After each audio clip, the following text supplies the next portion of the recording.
cornea and the sclera. So we're on your external eye diseases already.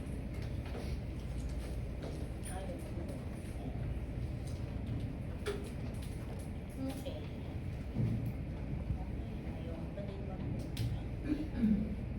There. Okay, so again, just a recall from their anatomy. Conjunctiva is a thin transparent mucous membrane, so it has 3 parts. So you have your palpebral conjunctiva, your bulbar, and your fornical conjunctiva. Okay? So it is composed of 2 to 5 layers of stratified columnar epithelial cells, and also contains gland that helps your eye or helps in ocular lubrication. So as I've said last time, it helps to maintain your corneal tear film.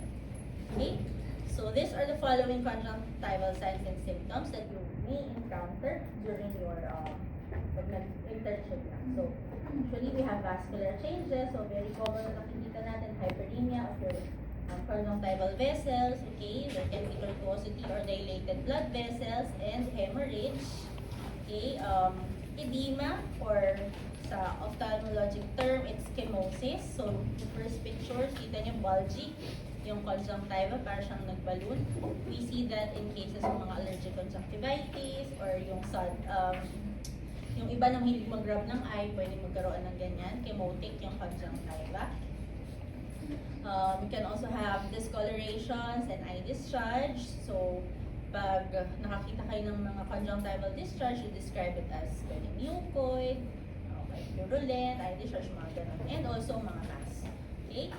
Symptoms, usually patient may come to you, okay, complain of discomfort. Sometimes they will tell you na mabigat yung mata nila, sticky yung feeling, okay, may foreign body sensation, or itching, or mahapdik, or burning sensation, and tearing.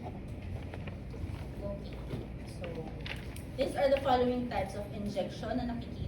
So, yung parang hyperemia, hindi lang yung nakikita nyo na, di ba, usually kung na nakikita natin mapula yung conjunctiva natin. So, yung common, yung conjunctival injection. So, yun yung nakikita natin during pag mayroong conjunctivitis, okay? So, mga simpleng irritation sa mata, pwedeng magkaroon ng conjunctival injection. Next is we have the, itong part, pericorneal injection, ang tawag. So, yung hyperemia dito, it's near the cornea, nearer the corneal limbus rather than sa buong area. Okay, so this involves deeper structures. Okay, so it is, though this is superficial pala, sorry, the vessels are superficial. Okay, you can see it in cases na may foreign body na nakalodge sa cornea, okay, or mga keratitis or inflammation of the cornea. Okay, then the third picture, this is ciliary injection. So ciliary injection, tawag dito, these are brightly colored vessels, usually non-mobile. Okay, it's visible near also the limbus, but it involves deeper structure. So we can actually have ciliary injection in cases of acute angle attack ng glaucoma. Okay, then ano pa ba? Mga uveitis. Okay, so it already involves the middle layer of your eye. So mga severe na keratitis, okay, you'll be having ciliary injection. And mixed type, meron conjunctival and dito, pericorneal and ciliary injection. So yan. Okay. Other things that we can see when we do your ocular examination, you can also appreciate follicular conjunctival reaction. So follicles has lymphoid germinal centers. These are smooth nodules, okay, avascular at the apices, surrounded by fine vessels at their bases. So etiology usually viral conjunctivitis. Okay, so usually viruses or mga toxicity with medications. Okay. Next. Okay, papillary conjunctival reaction. So this is a non-specific response seen on the upper tarsal conjunctiva. So when you do your ocular exam, di ba sabi ko, do not forget to the upper eyelid. Kahit na may conjunctivitis si patient, still you have to avert to check for any reaction, conjunctival reaction. Okay, so these are fine mosaic pattern of dilated telangiectatic blood vessels. Okay, so ang itsura niyan, it gives parang ano siya, spoke-like pattern in slit lamp. Mas makikita or mas ma-appreciate siya in slit lamp. Okay, let's now move to disease proper. So very common, you know this conjunctivitis. Okay, so viral conjunctivitis is usually acute in onset. Okay, it has watery eye discharge. Patient may complain of photophobia. Sometimes they can complain of mild ocular discomfort because there is foreign body sensation, okay, tearing, burning sensation, and when you suspect viral conjunctivitis, always check for preauricular lymphadenoma. Sometimes patients with viral conjunctivitis can present also with some subconjunctival hemorrhage, okay, chemosis, lalo na if the patient is frequently rubbing the eye, or pseudomembrane or membrane formation at the fornices. So parang merong film na nakacoat doon sa lower part, okay, dito.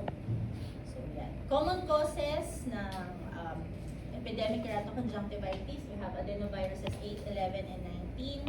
Okay, pharyngoconjunctival fever, adenovirus 3, 4, and 7. Okay, next, bacterial conjunctivitis. So, this is also an acute. Well, pala management for viral conjunctivitis, actually, supportive management. We give lubricants, okay? We give warm compress or cold compresses to control or for symptomatic relief, okay? Basta pag minsan sinasabi namin sa patient kahit wala naman gawin dito, it will resolve on its own. Pero just to prevent any secondary reaction and to hasten syempre the mas mabilis mawala yung inflammation, we usually give basta walang problem sa cornea, we give combination antibiotic with steroid na eye drops. Yan, bacterial conjunctivitis. Okay, this is also acute in onset with purulent or mucopurulent eye discharge. Okay, patients also complain with photophobia, foreign body sensation, and matting of the eyelashes. Common causative agents for this, okay, Staphylococcus, Streptococcus, Haemophilus, Neisseria, Chlamydia. Yan, marami siya actually. Okay, another one is gonococcal conjunctivitis. Okay, as you all know, this is the causative agent is Neisseria gonorrhea. Okay, nakikita to sa mga neonates na tawag dito that have direct contact with an infected genital secretions. Okay, so this one, if nakakita kami sa clinics ng ganito, we are very aggressive in the management because Neisseria gonorrhea can perforate an intact cornea. So, pag na-delay yung management, it can lead to this one. Corneal melting, eventually pwedeng so what you can see here, this is already your uveal tissue, the iris. So, lumabas na. So, aggressive ang management dito pag gonococcal conjunctivitis kahit sa bata or sa adult. Kasi it can lead to perforation of the cornea. Okay, so do you remember kung ano yung binibigay na prophylaxis sa babies pagkapanganak? Before, di ba nag-common na binibigay is silver nitrate, but however, silver nitrate causes chemical conjunctivitis, so pinalitan na nila ng erythromycin eye ointment. Okay, another type of bacterial conjunctivitis, we have chlamydial or inclusion type of conjunctivitis. So, it is caused by Chlamydia trachomatis. Okay, so seen in patients who are sexually active and also in conjunction, this condition is in conjunction with urethritis or cervicitis. Ito yun, sorry. Parang may kumakatok. Ayan, so what we do here, well, bihira naman makakita dito ng ganito, but when we do gram stain, you can see inclusion bodies. the clinical manifestations of your trachoma or inclusion conjunctivitis can be divided into active disease or recurrent infection. So pag active disease, we can see the following, like meron mga follicular conjunctivitis, okay, so meron din involvement ng cornea, so we can have keratitis or inflammation of the cornea is term is keratitis. Okay, then in tawag dito, large follicles can also lead depressions like this, yung nasa taas, yan. So you call that Herbert's split. Okay. Then in recurrent infection and inflammation, you can also appreciate conjunctival scarring. Itong mga to may band. You call that Art's line, or Art's line. So nakakabulol yun.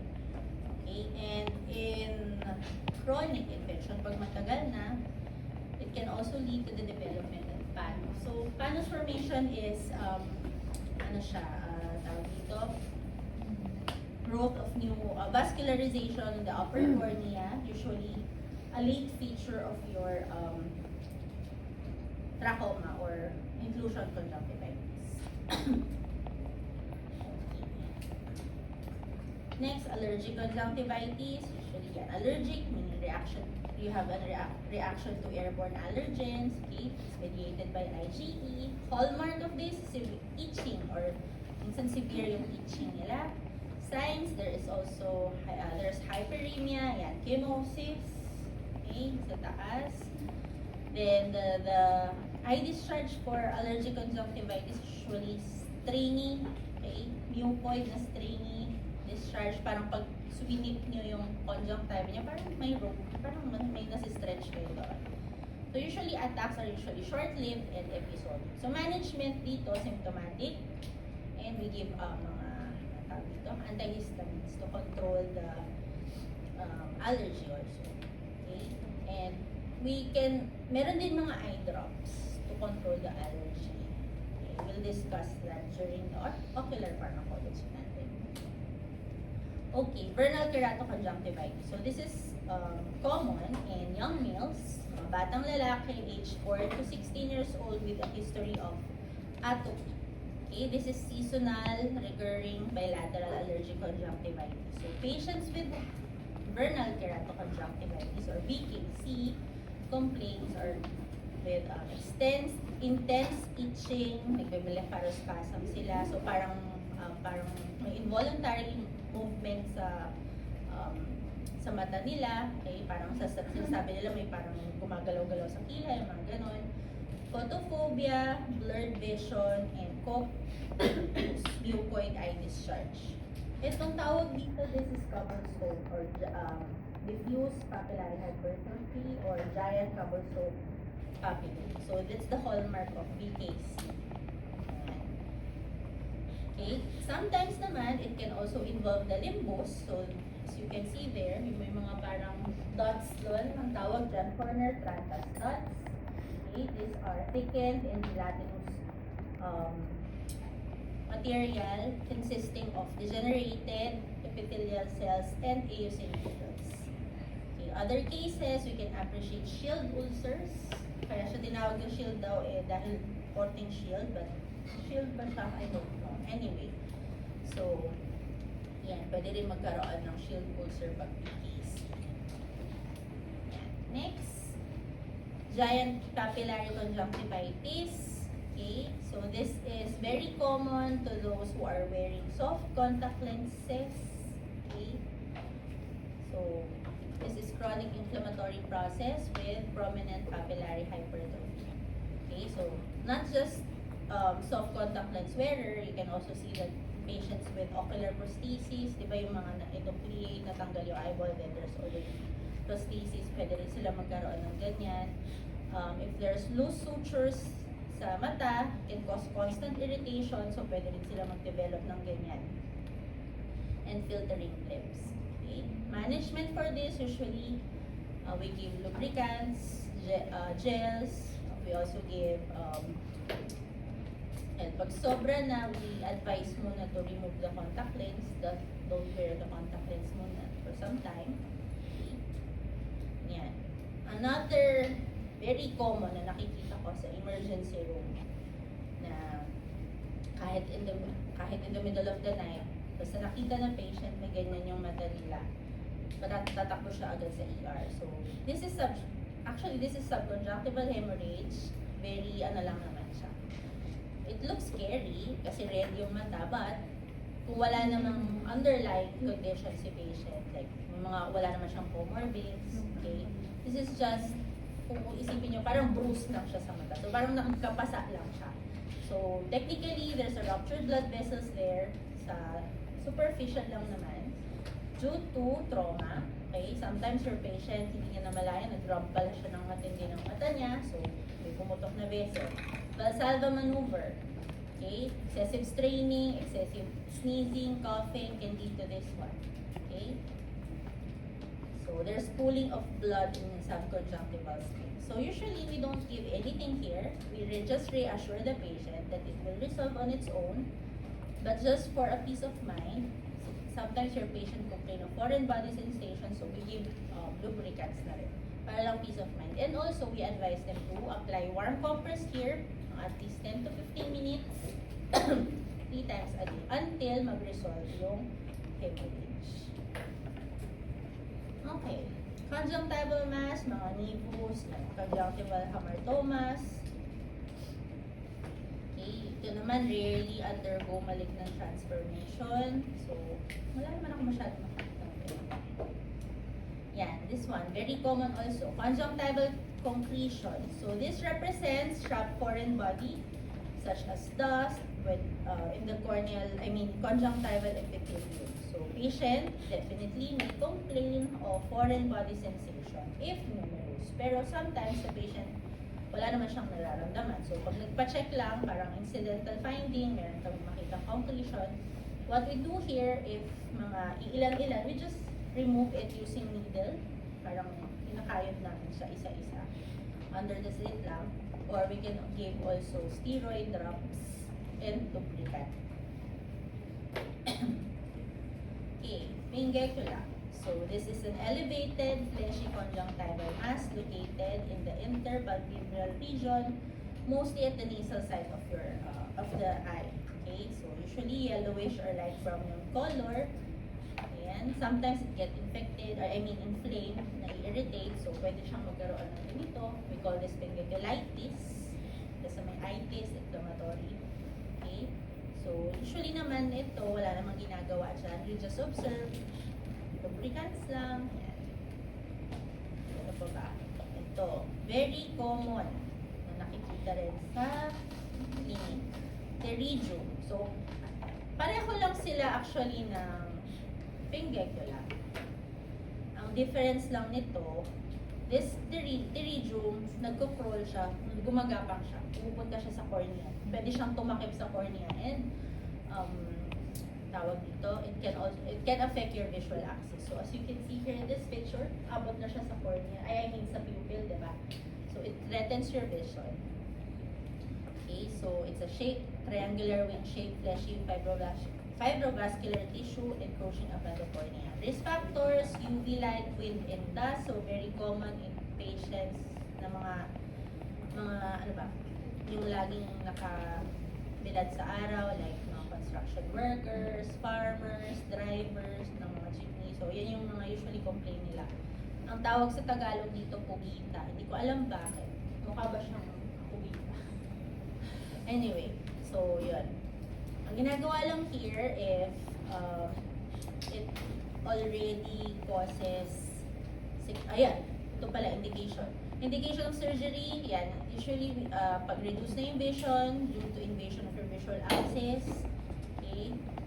If the patient has irregular astigmatism, so this causes astigmatism already kasi dahil nakapatong na siya sa cornea. And significant ocular irritation. So if the patient constantly or it already affects his daily routine, diba? Kung lagi na lang mahappy yung mata niya, namumula, And also for cosmetic reasons, yeah, that's the time we do the surgery. Pero if hindi naman, we just observe, try to refract the patient if we can, if we can correct it with the eyeglasses. Okay. Then, ano ba? Lubricant. And for those who are constantly nasa labas, naaarawan, then we just advise them to wear shades para may protection. So may grading ito, but we don't need to know naman. Yung grade 1, limbus, grade 2, grade 1, limbal area, nandito pa lang siya. Grade 2, mga gitna. Grade 3, nakatakip siya dito. So, depending on the severity of the grade 2, right? Saka kami mag-OR. So, ang ginagawa pag, wala na. Excision ng pterygium, we scrape. So, we use a blade to scrape it off para lang, para matanggal siya sa visual axis. Tawag dito. There are ways, kasi this one is a recurrent condition. So, kahit na tanggalin namin siya, minsan, after 1 month, babalik na naman siya. So, what we do to reduce the recurrence rate of this, we apply mitomycin C, mga ganon, or we use conjunctival graft, like autologous conjunctival graft, or amniotic membrane graft, yung ginagamit. Okay, next, pyogenic granuloma. Okay, so this is not really granulomatous inflammation, so this is a reactive proliferation of vascular endothelial cells and granulation tissue, usually raised, fleshy, and pedunculated lesion from the skin or conjunctiva. Usually, it is after mga inflammatory conditions such as chalation, okay, pwedeng chemical burns, or after conjunctival surgery. Ginagawa lang naman dito, ine-excise lang din naman. Okay, yan. Ganun din, actually similar siya with the pyogenic granuloma. Suture granuloma usually with patients with yung mga loose suture, pwede rin magkaroon ng ganyan. Okay, this conjunctival or corneal flictenules. Okay, focal transparent, translucent depositic nodules. Mali yung picture nito, sorry. Located at the limbus. Itsura ni flictenules, if you remember the picture sa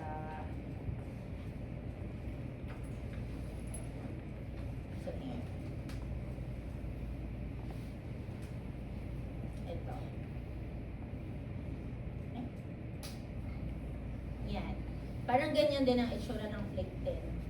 Okay? So, usually, it's associated with delayed hypersensitivity reaction to staphylococcal antigens or TB. So, when we suspect a patient, kunyari may nakita kami bata na may flicten, na may ganyan, nag-work up na kami for TB. Okay? We do PPD testing also. Yan. Papilloma, yan, benign or sessile pedunculated mass, usually caused by papilloma virus, can be malignant, pre-malignant in older adults. So, just excise this, cryotherapy, and swim. Huwag na to. Huwag na rin yan. Okay, so, alam nyo naman yung mga immune responses. So, mga IgE-mediated immune response, usually atopic keratoconjunctivitis, okay, or your vernal keratoconjunctivitis, hyperconjunctivitis. Mga cytotoxic hypersensitivity, study this kasi minsan identify kung anong hypersensitivity reaction. Okay? Okay, let's move on to the cornea. So, as you remember, the anatomy of the cornea, it's clear, transparent membrane, structure, okay? It has unmyelinated nerve endings, which is very sensitive to touch, temperature, and chemicals. So, it is devoid of blood vessels, that's why it's clear, and it receives the nutrients by diffusion from neurotrophins. Okay. So it is composed of collagen fibrils, okay, with uniform spacing, diameter, and arrangement. That's why it is clear. Okay, so the majority na meron sa cornea is type 1, type 2, type 1 na collagen. Okay. Sige. So layers, kung naalala nyo, yung ABCDE natin. So anterior epithelium, Bowman's layer, ano pa, stroma, corneal stroma, ano yung Descemet's membrane, and last endothelium, diba? So functions of the cornea is mainly optical siya. So it transmits transmission of light, okay? Or refraction of light. So just to simplify, di ba sinabi ko before 40 diopters siya. Yun na lang, doon tayo mag-stick. So the cornea provides 2/3 of the eye refractive power, so approximately 40 diopters. Okay? Lens provide 1/3. So 20. 40 and 30 na lang. Ay, 40 and 20 na lang tandaan. Other function of your cornea, it maintains structural integrity of your eye, and also protects your ocular contents. Okay, so yung sabi ko kanina, keratitis, meaning inflammation of your cornea. Okay? So, there are a lot or maraming subtypes ng keratitis. There can be ulcerative and non-ulcerative type of your keratitis. Okay?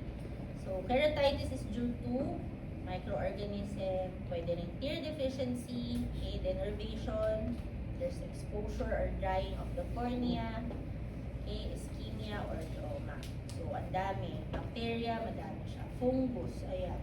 Parasitic, as listed, and viruses also. So, iba-iba rin ang itsura niya. Pagdating sa lesion, sa ulcer, yung ulcer nila, okay.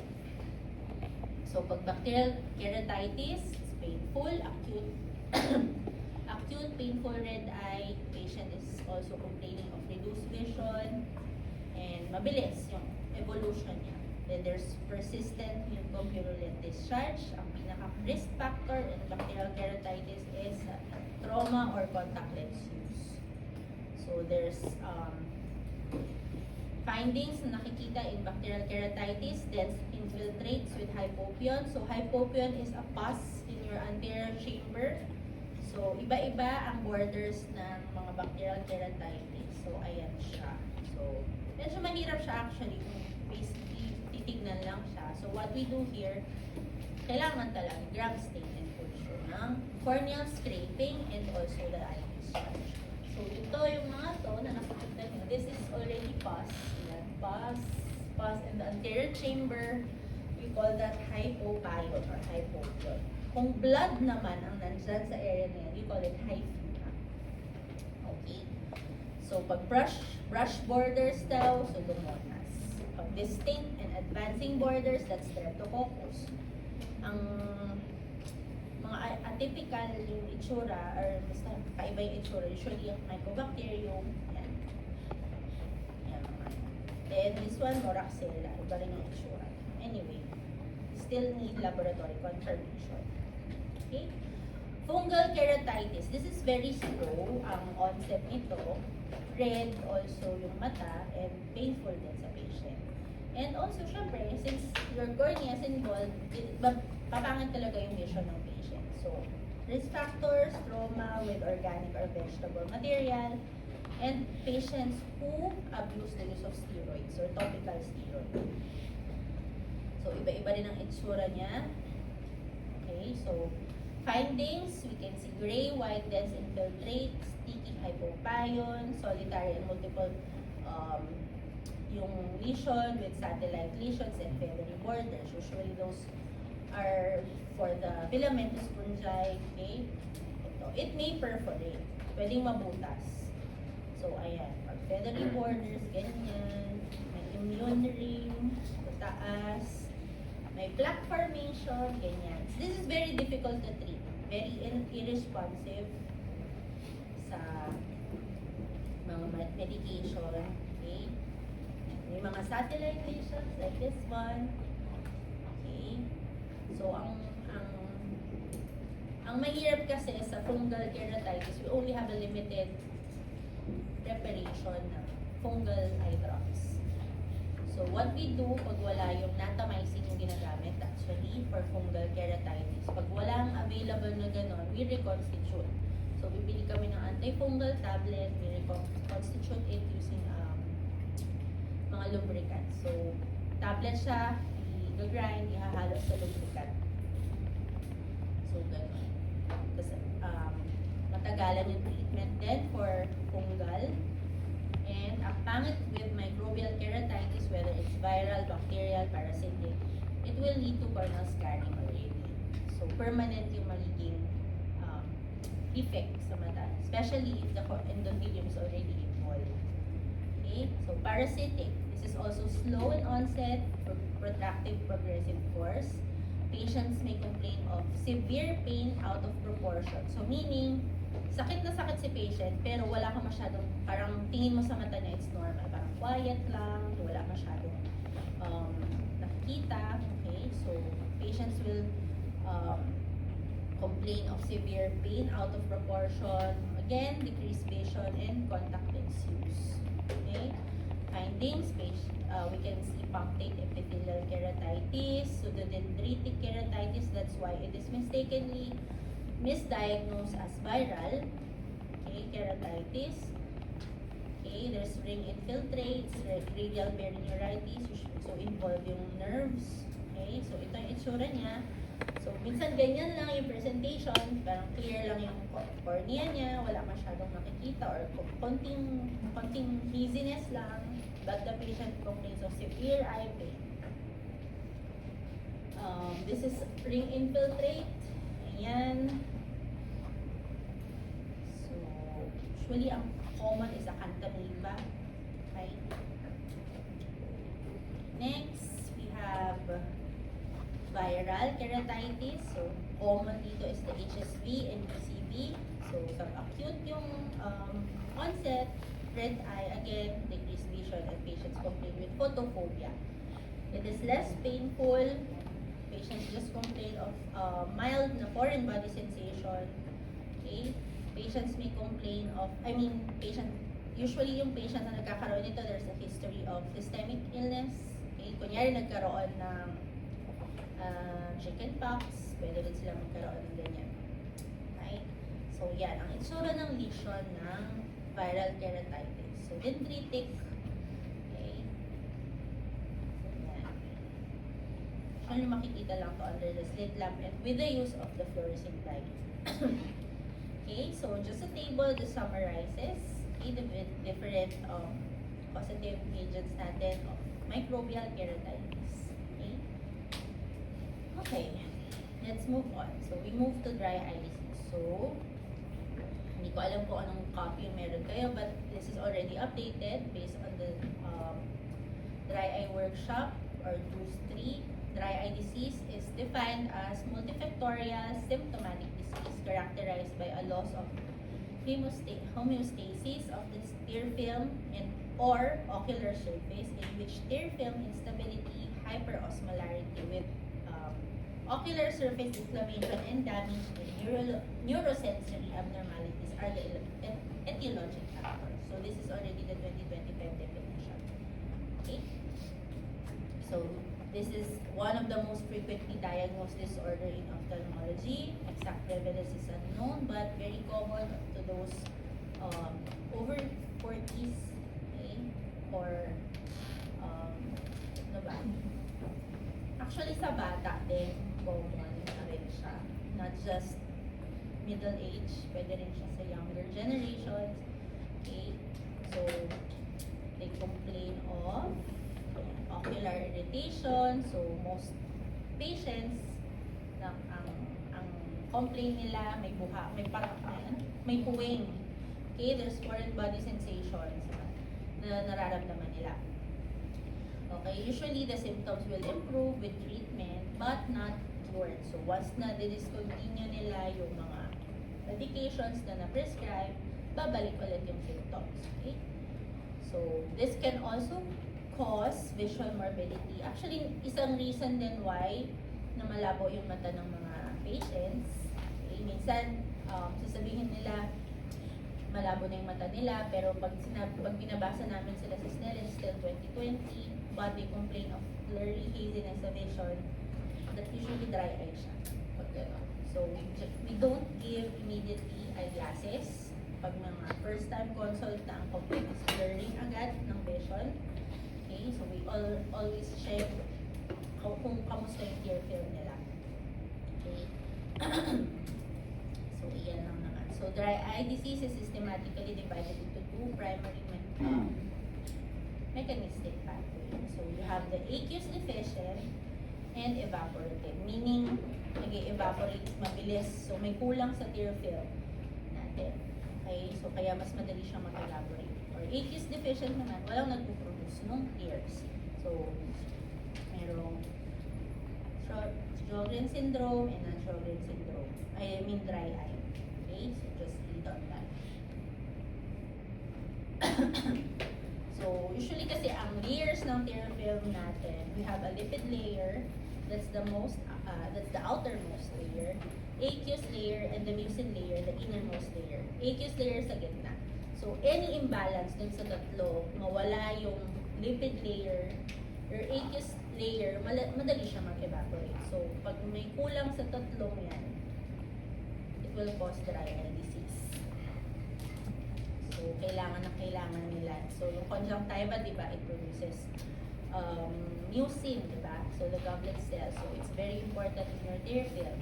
So, your lacrimal glands and yung mga accessory lacrimal glands is responsible for the aqueous layer. Okay? And your lipid layer, meibomian glands naman ang nagpo-produce nun. So, pag merong problem sa meibomian gland, may meibomian gland dysfunction, walang nagpo-produce ng lipid layer, your tear film will easily evaporate. So, that's why meron tayong evaporative. So, ayan. Pag intrinsic, yan, meibomian gland deficiency or meibomian oil deficiency, pwedeng disorders of the lid aperture. So, patients who cannot, may problem sa eyelids nila, like hindi nila masyadong masara, okay? Low blink rate, and mga drugs. Yan. So, anyway, just read that. Symptoms. Okay, irritation, eye redness, burning sensation or stinging sensation. Tearing, very common. Okay? Contact lens intolerance. Like dati, napansin nyo, kaya nyo tagalan yung contact lens nyo. Pero after some time, parang a few, 1 or 2 hours lang, hindi nyo na kaya. You cannot tolerate it anymore. So, pwedeng nagka-dry eyes. Increased frequency of blinking. Like yung parang feeling nyo pag blink nyo, mas ilinaw yung mata nyo, yan. Nagka-dry eyes din kayo. So, feeling ko ganun pag pagod na kayo sa kakabasa ng notes nyo, ng books nyo, diba? So, nagka-dry eye din tayo. Itching, okay, foreign body sensation, yan, yung common. Blurry vision or cloudy. Minsan, yung iba naman ang complain nila sa gabi, kung napapansin nila sabog daw yung ilaw pag nag-drive. Yan, pwede yun. Photophobia, o yan. Yung iba naman, yun nga, medyo silaw, hindi nila matolerate yung sunlight, yan. And sometimes, pagising sa umaga, merong eye discharge. Thick, sticky, mucoid discharge. Okay? So, quick test that we do in the clinic to determine your tear film, we do first the tear breakup time. So, this is with the use of a slit lamp and a fluorescein dye. So, we instill fluorescein dye on the patient's eye. Then, under the slit lamp, under the cobalt blue filter, we ask the patient to blink. Okay? So, the time na nagkaroon ng, so pagka-blink ni patient, syempre dapat smooth yung transition or pag-spread ng, ng dye. So, yun, diba? Parang dapat even siya. Pero pagka after mga, siguro dapat mga more than 10 seconds na ganun yung itsura niya, that's normal. Pero if after mga less than 10 seconds, parang nagkaroon na ng mga dry spots, yung mga ganyan. Yan. Pag less than 10 seconds yung tear breakup time, that's abnormal alert. Okay? Sometimes we see this, itong nasa gitna, that's mga epithelial keratitis. Okay? Parang mga at the lower part of your cornea. Pag ganon, signs na meron dry eye disease patient. Okay? bottom image is there is prominent staining at the lid margin. Okay? So, minsan nagkakaroon, pag may problem sa lid closure, pwede rin ganyan. Okay, ano pa ba? Ito, yung nakikita niyo dito, kasi hindi lang fluorescein dye yung ginagamit sa ophthalmology. May iba pa, Lisamin green. So, ito yung green na yun. You can also use that to check dry patches or dry areas in the ocular surface. So, pag may na ganyan, na stain siya, so ibig sabihin hindi maganda yung ano talaga, distribution ng tear film natin. Okay, other test. Okay, so quantitative measurements, quantitative to check for your tear secretion. Okay, we do the Schirmer test. Okay, will not elaborate kasi medyo magulo sa may Schirmer 1 and Schirmer 2. Pero here, we put parang filter paper na measured. Then, yan, ilalagay siya. As you can see here, ilalagay siya sa may ligament. Then, we'll wait for about 1 to 5 minutes, depende kung anong test yung gusto namin. Then, i-measure kung ilang millimeters yung tear film. So, ito hanggang lang na lang. So, less than 5 millimeters siya. So, mga 1 nga lang. So, very poor yung tear film niya. Then, here also, we measure tear meniscus. Itong yan. So, we measure the height. Sa slit lang meron kasi pang-measure siya. So, tawag dito, yung dapat at least mga 0.2 to 0.4 millimeters of height. Okay, less than that, medyo deficient na yung tear film natin. Okay, yan lang. So, management for dry eye disease, we give artificial tears or lubricants. Okay, so we augmentation of tear film through the topical administration of artificial tear substitute. So this is not a treatment, it's just symptom control. Okay, it enhances the tear stability, thus reducing the loss of evaporation. Okay, your tear film. It also retain the moisture. Okay, so it will relieve the ocular inflammation and it will help reduce patient discomfort, improve the quality of life, and reduce the risk of damage to corneal epithelium. So yeah, this is the most widely used therapy for dry eye, lubricants talaga. So maraming klase, iba-iba. Meron na sa inyo nakagamit ng Systane Ultra, meron na pa nakagamit sa inyo ng mga Hyalin, Hyocon, Hyabac, whatever. IMO. Si IMO. Roto, ewan ko kung anong content ni Roto. Kasi hindi ko siya maintindihan. But, yun. Yun din, parang technically yun yung lubricant din siya. Okay, so, some artificial tears are viscous, yung iba watery. Okay, you also have gel type of lubricant, so for severe cases already. Okay, so ayan, marami siyang klase talaga actually. So, kung hindi makuha sa mga tear film, mga ointment, mga ganun, we can put plugs, punctal plugs. So, meron bang picture dito na may punctal? Anyway, from the word itself, punctal plug. So, we put a plug on the punctum para hindi mag-drain yung tear. So, yung tear nandun lang muna sa ocular surface. In cases na the patient, kunyari, na-stroke si patient, hindi masara yung mata, naka-open lang. What we do, pag ganyan, since there's a risk of developing corneal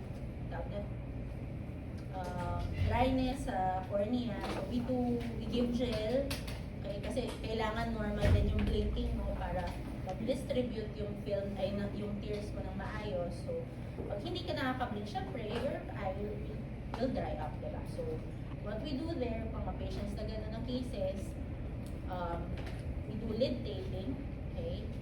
Lalagyan ng tape, literal tape, iti-tape siyang gano'n. With the lubricant, syempre, inside. Okay? Or, kung wala talaga, Tarsora Fix, tinatahip siya. Temporary lang naman. Just to protect the cornea. Kasi once na nag-dry up yung cornea, can perforate, can lead to microbial keratitis, and so on, so on. Ang dami ng complication. Okay? Other corneal diseases, we have microcornea, so micro, maliit. Megalocornea, masyadong malaki naman.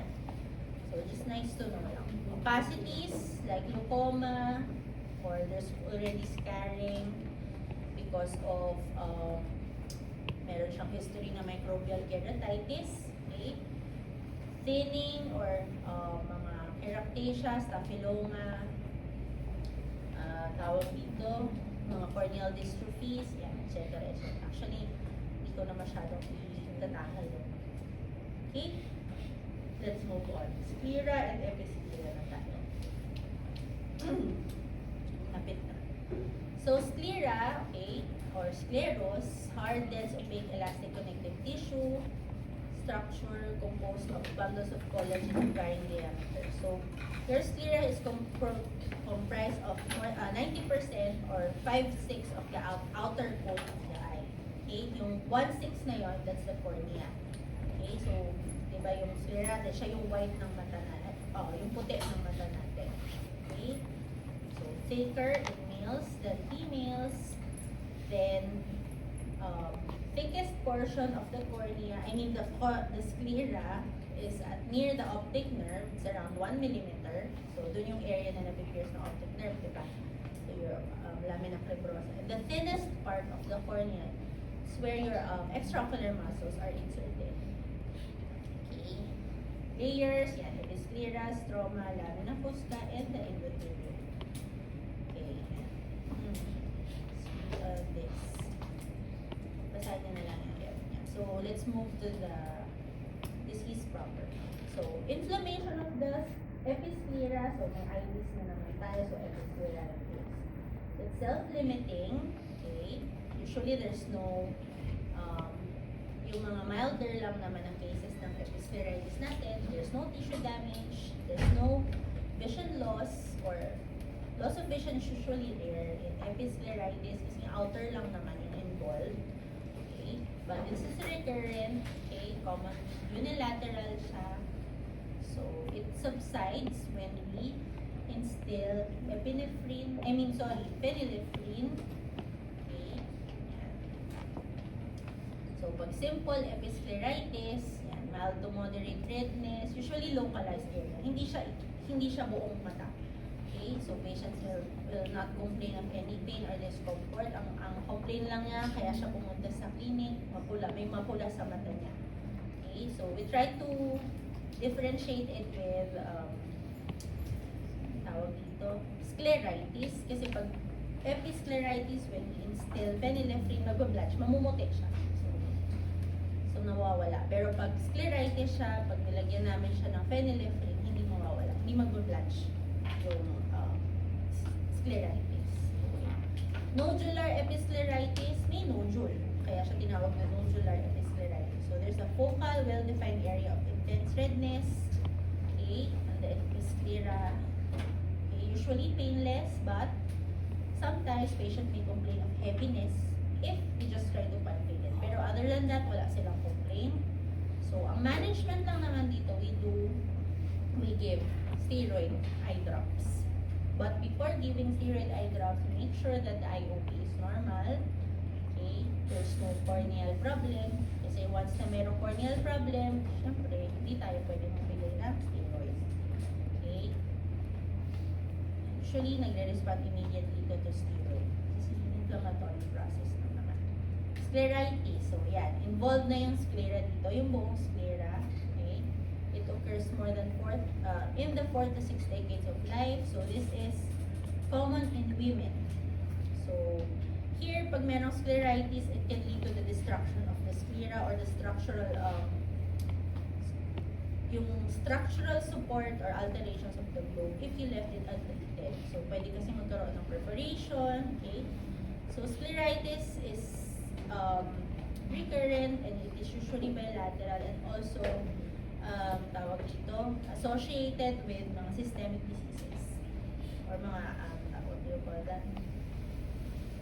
Anyway, scleritis, presentation niya, there's a severe boring pain or piercing pain, okay? The pain worsens at night. And sometimes the pain is referred to sometimes yung sa ulo, na-refer sa ulo, or minsan dito sa may ilong, sa cheek nila, minsan masakit daw yan. Okay, so the globe is tender to touch and sometimes it's violations. So there's different types of scleritis. We have diffuse anterior, nodular anterior, scleritis necrotizing, and etc. etc. Okay, so this is a diffuse anterior scleritis. So, it is characterized by a zone of scleral edema and redness. So, lahat episcleral vessels and the deep scleral vessels are involved.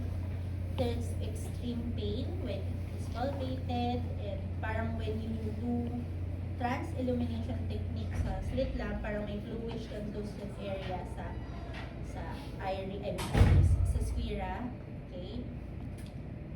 So, when we treat this, nagsusubside naman, but nagkakaroon na ng scleral tinting. Okay. Nodular anterior scleritis. So again, there's a nodule. There's localized scleral inflammation, forming thickened nodules, as you can see in the picture.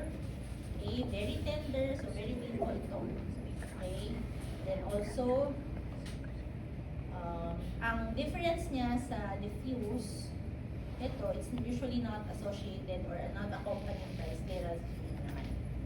Although makikita nyo meron ng parang darkened area doon. Ayan. So this is necrotizing. Okay. Necrotizing scleritis. So sobrang sakit ulit nito. But bihira lang. Well, actually wala pa akong nakikita ganito. Hanggang ano lang ako. Yung episcleritis. Okay, so here, since necrotizing siya, it can lead to perforation. So ito malapit na ito, nagpo-perforate na. So what you see here is uveal tissue already. So choroid na siya. Mabubutas na. Okay. Ito naman, as compared with the scleromalia perforans, halos pareho lang siya ng necrotizing, but this one is without inflammation. There's pain, konti lang yung redness, but there's no edema. So, spontaneous perforation is rare. Then, posterior scleritis. So, this is inflammation of the sclera posterior to the ora serrata. So, sa likod na ito. Okay? Patients may complain of pain, tenderness, proptosis, vision loss, or sometimes they cannot move their eyeball here. Okay? Mahirap makita to. So, what we do B-scan. So, ito yung B-scan. Yan yung, ito yung T-sign na tinatawag. Thickened yung as you can see, thickened yung posterior part. Imagine nyo, this is the optic nerve. Masyado siyang makapal. Normally, less than half lang yung thickness niya. Okay. Baba. There's, na yan eh, may pooling na ng fluid at the retrobulbar space. That's why nagkakaroon siya ng positive T-sign sa B-scan.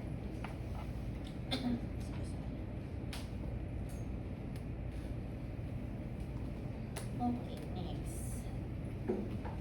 Ayan, same lang. This is CT scan showing you thickening of the posterior sclera. Okay, see? Ito, nice to see. Trauma. Mga trauma na naman. Pwede natin makita. Hindi naman ito. Medyo nice to know. Ayan. Okay. Chemical injury. So, diba? Okay. So, here, in top, demonstrates severe chemical injury. Okay, with significant conjunctival ischemia. Okay. Kasi makita niyo, wala nang, hindi siya, parang nawala na yung mga vessels niya. So, ischemic na yan. Okay, and also already there's corneal opacification. Ito ba? Ito mukhang, sabi, this is what splash injury. So, there's already involvement of the adnexa, okay, periocular tissue. Meron akong patient dati sa OPD when my residency training, tinuhusan siya ng muriatic acid. Ay, hindi, sorry, liquid soda. Acid ng, kasi, ano siya, love triangle. Love triangle siya. So, si real girlfriend, binuhusan ng, ng muriatic acid yung yung second partner ng guy. So, yun. So, nabulag yung eye ng patient. Yun lang. Slash injury. So, nakakatakot. And this one, multiple foreign body. Pwede. Blast injury din yata to. Anyway, may corneal foreign body. Ay, kita niyo naman na this one, subconjunctival hemorrhage. Diba? Minsan, din, lalo na pag trauma, when you see subconjunctival hemorrhage, always suspect na, baka may possibility of foreign body. Pwede may perforated, may foreign body na pumasok. So, pag may trauma, you always request for a scan just to check intact yung eyeball or not. Okay? Baba. Next. Aray. Ito. Puro corneal foreign body lang yung first three. Sa taas. This one, corneal laceration. Diba? Ayan, may iris na tong lumalabas na to. So as you can see, diba, hindi na regular yung shape ng iris. Lumalabas na siya. Okay. Ito, parang ganun din yung kanina. Chemical injury. Ito, spook yata to. Ayan, meron ako nakita actually ganito. Same case. Hindi ko alam kung paano niya na nabingwit yung mata niya. Nagpe-patient daw sila. Tapos hindi ko alam paano. Sabi ko, paano nangyari yun na papunta sa mata niya yung spook. So, yeah. Emergency OR.